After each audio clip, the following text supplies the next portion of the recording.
Hello बच्चों, I am Rashmi your maths teacher. तो इस वीडियो में मैं लेकर आई हूं आपके लिए सरफेस एरियाज एंड वॉल्यूम से 4 मार्कर क्वेश्चंस। और अगर आपको ये क्वेश्चंस चाहिए तो आप टेलीग्राम ग्रुप को ज्वाइन करो, वहां पर मैं इसका फोटो लेकर के शेयर कर दूंगी। और जो भी आपको डाउट है ओनली वही क्वेश्चन मुझे भेजना, ताकि मैं उसका आपको आंसर प्रोवाइड कर दूँ। ये नहीं कि मैम सारे के सारे क्वेश्चन के आंसर दो, तो ऐसा तो पॉसिबल नहीं है, क्योंकि 3 दिन एग्जाम में बचे और मैं नहीं मानती कि ऐसा भी कोई बच्चा होगा जिसको सारे के सारे क्वेश्चन के आंसर्स नहीं आते होंगे।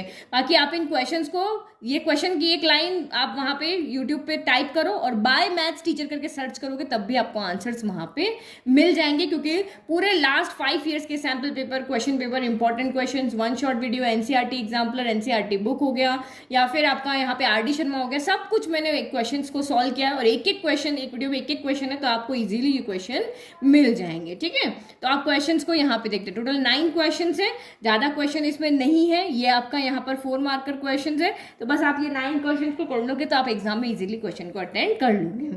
अ solid iron pole consist of a cylinder of height 220 centimeter and base diameter 24 centimeter, which is surmounted by another cylinder of height 60 centimeter and radius at 8 centimeter.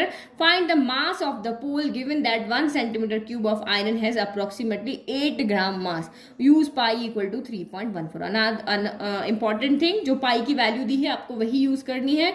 और ये सारे जो आपके यहाँ पे 2 अलग अलग फिगर को मर्ज करके उन्होंने कोई एक शेप बनाई है, तो आपको समझ में यहाँ पर ये आना चाहिए। जैसे यहाँ पे आपको क्या दिया हुआ है, एक सिलेंडर है और इसके ऊपर इन्होंने एक और सिलेंडर बनाया है। ठीक है, ये छोटा है क्योंकि इसका डायमीटर यहाँ पे कम है। ठीक है, तो ये शेप किस तरह से बन रही है, एक तो वो आपको समझ में आना चाहिए। दूसरी बात आपको ये समझ में आनी चाहिए कि उसने क्वेश्चन में क्या पूछा है, क्या एरिया की बात हो रही है या वॉल्यूम की बात हो रही है। वो चीज आपको इस चैप्टर में बहुत अच्छे से समझ में आनी चाहिए, फिगर समझ में आना चाहिए, तब आप इस क्वेश्चन को कर पाओगे। और अगर एरिया फाइंड करने के लिए आपको कह रहे हैं, तो एरिया हमेशा सरफेस का फाइंड होता है। जिस भी सरफेस को आप टच कर पा रहे हो उसका एरिया हम ऐड करते हैं, जिस सरफेस को हम टच नहीं कर पा रहे हैं उसका एरिया हम वहां पर ऐड नहीं करते हैं। ये चीजें इस चैप्टर में समझने वाली है। अगर ये बेसिक कंसेप्ट आप समझ गए, फॉर्मूले जो थे वो मैंने आपको टेलीग्राम पे शेयर कर दिए हैं, वो फॉर्मूलाज आपको याद है, एरिया के लिए क्या कंसेप्ट होता है, वॉल्यूम के लिए क्या कंसेप्ट होता है, अगर वो आपको याद है तो ये 9 के इसमें से बाहर से कहीं से भी क्वेश्चन आ जाए आप इजीली वहां पे कर लोगे बिना किसी प्रॉब्लम के। बट आप ये कहोगे कि मुझे ये क्वेश्चन आता है और ये का ये एग्जाम में आएगा तो मैं कर लूंगा, तो वो तो रटने वाली बात होती है। कंसेप्ट से पढ़ना बहुत अच्छा होता है, ताकि अगर आपने 5 क्वेश्चन भी किए तो एग्जाम में आप 25 उस तरह के क्वेश्चन आप वहां पे कर लोगे। लेकिन आप सिर्फ 5 क्वेश्चन वो रटने की तरीके से पढ़ के जाओगे और उसके अलावा कोई आ जाएगा तो फिर आप नहीं कर पाओगे ना। तो इसीलिए कंसेप्ट से पढ़ाई करो, रट के पढ़ाई मत करो।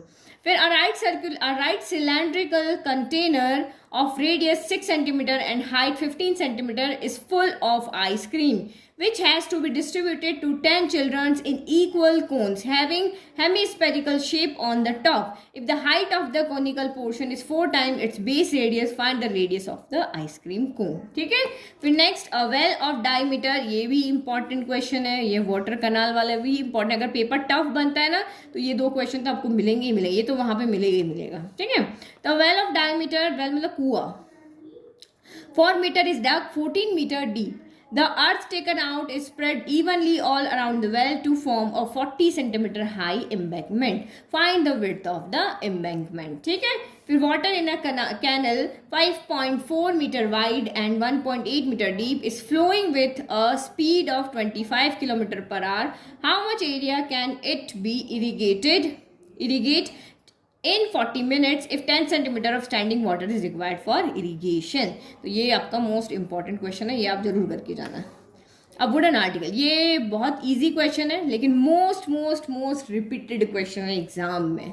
अ wooden article was made by scooping out hemisphere from each of a solid cylinder as shown in the figure. मतलब इधर से भी आउट कर दिया, इधर से भी निकाल दिया। If the height of the cylinder is 10 centimetre and it's base is of radius 3.5 centimeter, find the total surface area of the article. अब देखो उसने कहा total surface area of article, तो आपको surface area कहा है तो आप हमेशा ये ध्यान रखो, दिमाग में सोचो जैसे ये एक पेंसिल है सिलेंड्रिकल शेप में, इसमें से भी यहाँ से एक आपने वुडन पार्ट स्कूप आउट कर दिया, यहाँ से भी कर दिया, तो अब आप कौन कौन से सरफेस को टच कर पा रहे हो उसका एरिया हमें ऐड करना है, ये चीज आपको ध्यान में रखनी है। ये एरिया के अंदर ये चीजें आप यहाँ पे याद रखना, ठीक है। फिर ये मैंने आपको कहा कैंडल वाले क्वेश्चन बहुत इंपॉर्टेंट है, वाटर वाले, कि water is flowing at the rate of 15 kilometre per hour through a cylindrical pipe of diameter 14 centimetre into a cuboidal pond which is 50 metre long and 44 metre wide. In one time the level of water in pond rise by 21 centimetre, ठीक है। फिर next आपका a conical vessel with base radius 5 centimetre, height 24 centimetre is full of water. This water is emptied into a cylindrical vessel of base radius 10 centimetre. Find the height to which the water will rise in the cylindrical vessel. तो ये भी यहाँ पे ये चीज ध्यान रखना कि भाई पाई की वैल्यू जो हमें दी हुई है, हमें वही वैल्यू क्या करनी है, क्वेश्चन में पुट करनी है। दूसरी वैल्यू अगर आप पुट कर दोगे तो आपके मार्क्स वहां पे कट जाएंगे, ठीक है। फिर ये आपके वॉल्यूम वाले question, a copper rod of diameter 1 centimetre and length 8 centimeter is drawn into a wire of length 18 meter to uniform thickness of uniform thickness. Find the thickness of the wire. तो यहाँ पे हम क्या कर रहे हैं, किसी एक चीज से हम दूसरी चीज यहाँ पे बना रहे हैं, कि रॉड से हम यहाँ पे क्या बना रहे हैं, वायर बना रहे हैं। तो जब भी इस तरह का काम होता है ना भाई, इसको तोड़ फोड़ करके ये चीज बनानी सेम मटेरियल से, कि इस पेंसिल को पूरा तोड़ फोड़ करके हमें इसके यहाँ से पूरे फ्लावर बनाने हैं, तो वो जो चीज जब भी काम इस तरह का होगा तो उसमें हम यहाँ पे वॉल्यूम लेते हैं, है ना। और जब भी हम किसी पेंट करा रहे हैं, कलर करा रहे हैं, सरफेस से रिलेटेड कोई भी काम अगर हम कर रहे हैं तो वहां पे हम एरिया निकालते हैं।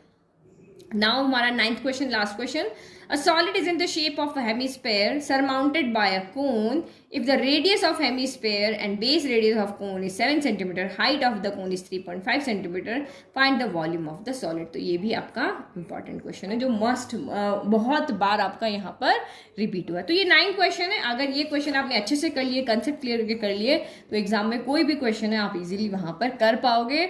और मैं आपको बोलती हूँ इसमें से एक न एक क्वेश्चन वहां पे आपको मिलेगा ही मिलेगा, या इस तरह का इसके सिमिलर यानी वैल्यू चेंज होगी, इस तरह का क्वेश्चन आपको एग्जाम में मिलेगा ही मिलेगा। तो ये हमारी पूरा सरफेस एरिया वॉल्यूम हो गया। तो मैंने आपको टोटल कितने 4 चैप्टर के दे दिए, सर्कल्स दे दिया, पहला मैंने क्वाड्रेटिक इक्वेशन दिया, फिर सर्कल्स दिया, फिर ट्रिग्नोमेट्री दिया, फिर सरफेस एरिया एंड वॉल्यूम दिया, और इसके बाद मैंने कहा था कि आपको कंस्ट्रक्शन जो चैप्टर है वो आपको यहाँ पर जो बुक में क्वेश्चन मैंने टिक करवाया ना एनसीईआरटी बुक में, आपको सिर्फ वही क्वेश्चन करने हैं। कंस्ट्रक्शन के लिए कोई इंपॉर्टेंट क्वेश्चन देने की जरूरत नहीं, उसमें से जो 3-4 क्वेश्चन टिक करवाए वो कर लो, आपको कंस्ट्रक्शन का चैप्टर पूरा का पूरा आपका हो जाएगा रेडी। और दूसरा है आपका स्टैटिस्टिक्स। तो स्टैटिस्टिक्स में भी इस तरह से इंपॉर्टेंट क्वेश्चन बताने की जरूरत नहीं है, क्योंकि आप उन 2 चैप्टर के लिए, कंस्ट्रक्शन के लिए और स्टैटिस्टिक्स के लिए, ओनली आप एनसीईआरटी को सॉल्व कर लो और ओनली वही क्वेश्चन जो मैंने टिक कराए वो कर लोगे, तो एक्स्ट्रा क्वेश्चन करने की कोई जरूरत नहीं है।